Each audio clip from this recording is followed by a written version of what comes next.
Comentar com você neste vídeo sobre a classificação do Galo, amigos e amigas, a etapa de final da Copa do Brasil. É isso mesmo, o Galão da Massa está na final.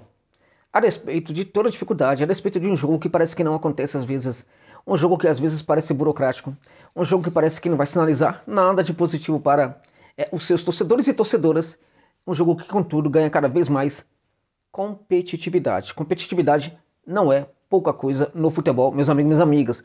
Eu acreditava muito nessa classificação da equipe do Galo, né, em virtude do Galo ter hoje um esquema tático que ainda apresenta problemas. Hoje nessa partida vimos isso novamente, mais um esquema tático que é também permeado por alguns jogadores muito interessantes que podem justamente fazer isso, fazer diferença no momento certo.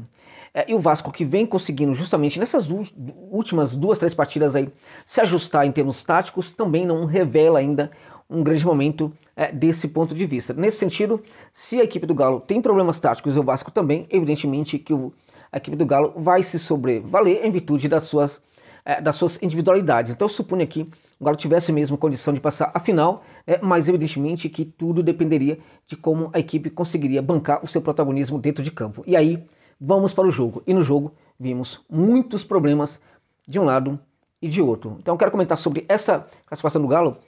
Mas antes, chamar sua atenção para o fato de que esse vídeo tem um patrocínio aqui da 1xBet, que é uma casa de aposta importante para o meu trabalho e também para você que aposta, que gosta de fazer uma fezinha, em virtude de que se trata de uma das maiores casas de aposta do planeta, né? Muito confiável, a mais confiável do mundo, né? Ao menos é assim vista lá na Europa. E também é uma casa de aposta que não se envolve aí com problemas, 100% autorizada pelo Ministério da Fazenda do Brasil. Então se você curte a aposta esportiva, não fica apostando em qualquer lugar não, vá na 1xBet. Para tanto, use o link que está no comentário fixado deste vídeo, cadastre-se lá e coloque o código promocional 1xJosa, que vai te dar direito a um bônus de até R$3.000 no seu primeiro depósito. Tá bom, gente? Ok? Bora lá. Olha só. Foi um jogo difícil, né? Em muitos aspectos, difícil de ver. Claramente, para quem busca no jogo os seus elementos, dá para ver ali alguma coisa de muito interessante. Foi, por exemplo, o que eu vi. Do ponto de vista tático, a gente teve um Vasco da Gama muito preocupado com a marcação forte na saída de bola do Galo, praticamente obrigando o Galo a fazer uma ligação direta. Nessa ligação direta, tínhamos ali um problema, porque o Hulk estava muito isolado, claramente que ainda não está no melhor da sua condição física, isso é muito óbvio, né? E tinha ali um doble, sabe, de marcação para cima dele, sobretudo por parte do Léo, que mandou muito bem. Mas o João Vitor também, muitas vezes, se encostava ao Léo para impedir com que o Hulk pegasse e tomasse essa bola aí com facilidade. Também a equipe do Vasco, né, se sobrevalia muitas vezes através do lançamento mais direto, né?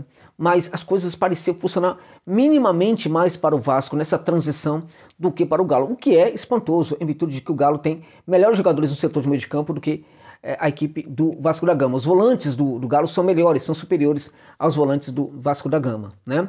Então a gente teve no primeiro tempo um jogo bastante complicado. As pessoas podem olhar para ele e achar, por exemplo, que o Galo estava deixando de jogar, dando muito campo para o Vasco da Gama. Em certa medida isso foi verdade, mas em certa medida isso também foi em virtude de que o Galo caiu na armadilha do Vasco da Gama.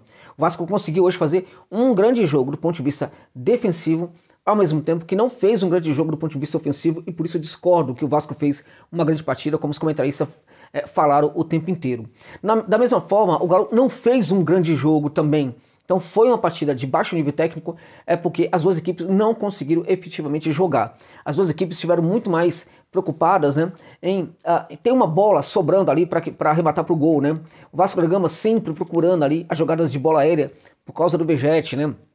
Então, buscava sempre ter escanteio, nesse sentido buscava sempre um jogo mais profundo, que nem sempre conseguia, em virtude de que o Galo conseguia bloquear esse jogo pelo lado do campo. O Galo mandou bem, na minha opinião, no sistema defensivo, né? No aspecto defensivo, acho que hoje mandou muito bem. E aí tirava do Vasco essa condição. Ainda assim o Vasco terminou com muito mais escanteios do que a equipe do Galo, porque o Galo, por outro lado, não teve profundidade. E eu vou até explicar isso para você, porque que isso aconteceu, né? Ao mesmo tempo, a equipe do Vasco procurava faltas na proximidade da área, enfim, todas as jogadas possíveis, né, que levasse a bola para o seu grande cabeceador, para o seu grande finalizador, que é o Pablo Verrete, né?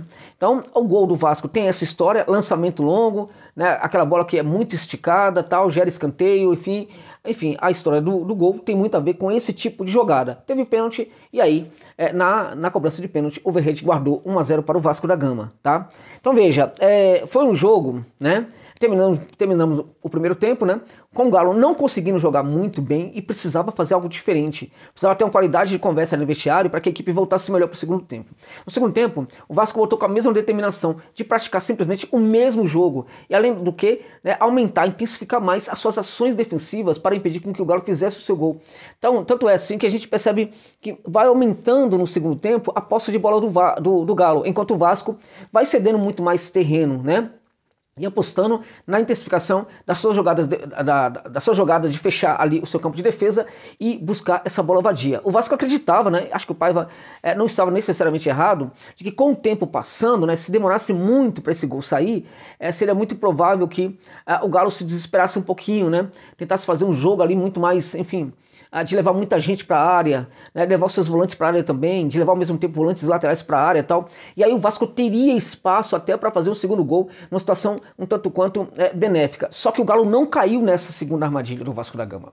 Este é um ponto muito importante, né? Não caiu. E aí, gente, se dentro de campo não tivemos um grande jogo, tivemos um banco de reservas, dois técnicos que, na minha opinião, mandaram muito bem naquilo que puderam. Né? Primeiro foi o técnico do Vasco, fez tudo o que pôde, acho que ele sai muito forte, né? Legitimado desse confronto aí com o Galo, né? O técnico do Vasco da Gama, o Vasco dá sinais aí de que pode evoluir, inclusive na temporada, achei bastante interessante nesse sentido. Por outro lado, no banco do Vasco, a gente teve ali um Milito que também mandou muito bem, gostei da qualidade da conversa no intervalo, que fez o Galo ser melhor, voltar melhor, mas voltar melhor não significava, por exemplo, tentar tomar o tempo inteiro o campo de ataque. O Galo terminou com muito mais posse de bola, 64% a 65% de posse de bola, chegou a ter 70% de posse de bola durante alguns momentos da partida, né? Contudo, a gente percebe que a equipe do Galo tem poucas finalizações, apenas 6 finalizações, enquanto a equipe do Vasco tem 11 finalizações. Então veja, houve uma maior posse de bola, só que o Galo não finalizava. E por que isso aconteceu? Porque o Galo não levava muita gente para o terço final. Não levava. Tá? E não levava por quê? Porque havia havia um entendimento de que a defesa do Vasco, o sistema defensivo do Vasco estava mandando muito bem, de que esta era a tentativa do Vasco da Gama de atrair muitos jogadores do Galo para o terço final, para que a equipe pudesse sair com muito mais espaços, né? E o técnico do Galo não caiu nessa armadilha e acreditou que a sua equipe poderia, né, fazer o gol ou suportar, inclusive ali se fosse o caso, e levar para as cobranças de pênalti, tá?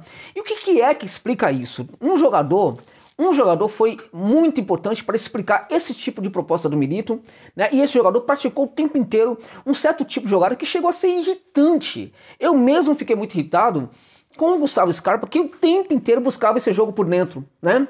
Então, se o Vasco da Gama buscava o fundo do campo, o que acontecia com o Galo era justamente o contrário, fugia do jogo profundo. Fugia de buscar profundidade, né? O Scarpa, como inteligente, que é jogador inteligente, ele sabia que se fosse ao fundo do campo e fizesse esse cruzamento, nem sempre as coisas se dariam muito certo. Por quê, gente? Porque o Vasco estava muito bem defensivamente. Porque a zaga do Vasco estava muito bem postada, né? Porque a defesa do Vasco tem ali alguns jogadores muito altos, muito atentos, né, no jogo aéreo, né? E aí a correlação de força seria desfavorável. Teremos um atacante ou dois atacantes do Galo para brigar contra os defensores do Vasco da Gama. Então esse jogo profundo não ia funcionar. Então o Scarpa, quando ele fazia um 2 ali, ele não ia para o fundo do campo. Quando algum jogador, né, lateral, enfim, aparecia para fazer esse 1-2, o jogador sinalizava que é profundo e o Scarpa não ia, e também não mandava a bola para ele, buscava sempre o jogo por dentro, né? Acreditando nesse jogo por dentro. Então o que aconteceu foi o seguinte, né? O Milito achou, né, que não teria condição de fazer esse jogo de embate com a defesa do Vasco da Gama, que estava bem postada em campo. Ele provavelmente também levou em consideração o fato de que esse tipo de jogo que ele tanto gosta ainda não está sofisticado por parte da sua equipe, não há sofisticação nesse jogo de tomada do terço final, né? Então a gente vai ter uma equipe do Galo com muito mais posse de bola, mas uma equipe que tem uma posse de bola que não leva essa bola e não leva essa jogada para o terço final, e que não chega com muitos jogadores no terço final. Daí não tem finalização quase, né? Quase não acontece nada. Mas por trás de tudo isso, parece que na verdade falta ideia aí. Havia uma ideia em processo. Qual era a ideia? A ideia de que a minha equipe tem grandes jogadores, né? Então veja, as individualidades vão dar uma resposta positiva se tiver oportunidade para isso. Então vamos buscar esse jogo por dentro. Então vamos tentar buscar, acionar o Paulinho ou então o Hulk por dentro, né? Não era à toa que do outro lado a gente quase não tinha jogada do Galo. As jogadas do Galo no ataque sempre ocorriam pelo setor do Scarpa. E o Scarpa, no lugar de tentar aprofundar o campo, o que ele fazia? Ele sempre buscava acionar os seus colegas de equipe por dentro. Mal encontrava o Paulinho foi um jogador que taticamente correu, né, esteve presente no lado do campo, esteve presente no outro lado do campo.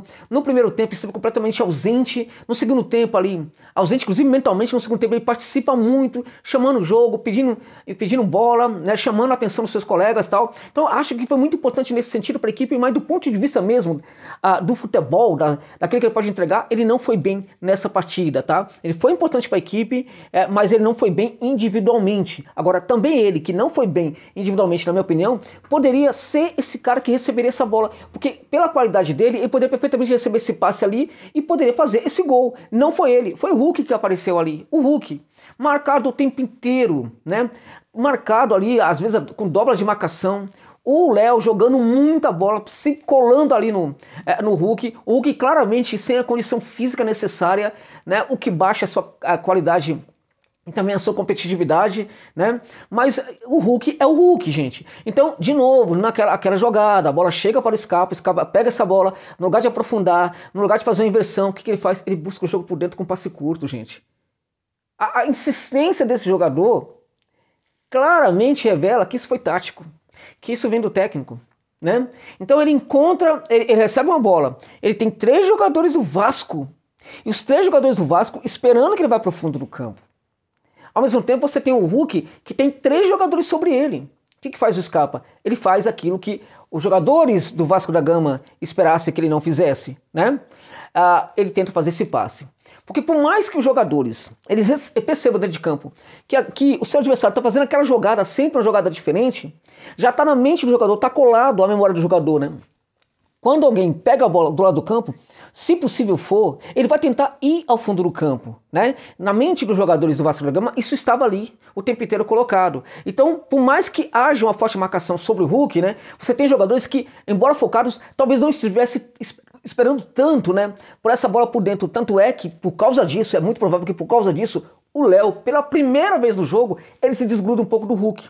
Então, no lugar de de colar completamente no Hulk, ele se desgruda um pouco, por quê? Porque havia ali uma expectativa de que talvez o Scarpa fosse fazer esse jogo para o fundo do campo. Então vem o passe por dentro, aí você pega a zaga do Vasco um pouco desatenta, e aí, meu amigo, é o Hulk. E aí é aquela hora, aquela coisa, né? O técnico apostou nisso, o técnico apostou em você, Hulk. O técnico acreditou que se você pegasse essa bola, você ia fazer a diferença. O técnico acreditou que se o Paulinho pegasse essa bola, ele ia fazer a diferença. Assim como o técnico acreditou que o Scarpa, toda hora que pegasse essa bola, ia fazer aquilo que provavelmente ele solicitou que o Scarpa fizesse. Esse passe por dentro foi justamente o que aconteceu e ele achou um golaço, um gol maravilhoso, gente, que dá a vitória para a equipe que mais jogou nesses 2 jogos do confronto, né? Porque lá em Belo Horizonte não dá para comparar a qualidade do exercida dentro de campo pela equipe do Galo em relação ao Vasco da Gama. Então o que tivemos foi uma classificação merecidíssima da equipe do Galo, que a despeito de não ter jogado tanto hoje, talvez tenha jogado aquilo que pôde jogar, que tivesse condição de jogar, né? E o que a gente está vendo nessa equipe é competitividade funcionando, tá? Competitividade, tá? A gente tá vendo um Galo cada vez mais competitivo. Se esse jogo de muita qualidade, de toque e tal, não tá acontecendo, pode ter certeza que pelo menos o elemento da competitividade tá começando a se apresentar de uma maneira bastante relevante nessa equipe do Galo do Gabi Milito. Portanto, classificação merecidíssima. Estou até, confesso para vocês, muito feliz de ver a equipe do Galo na final da Copa do Brasil, amigos e amigas. É isso. É isso.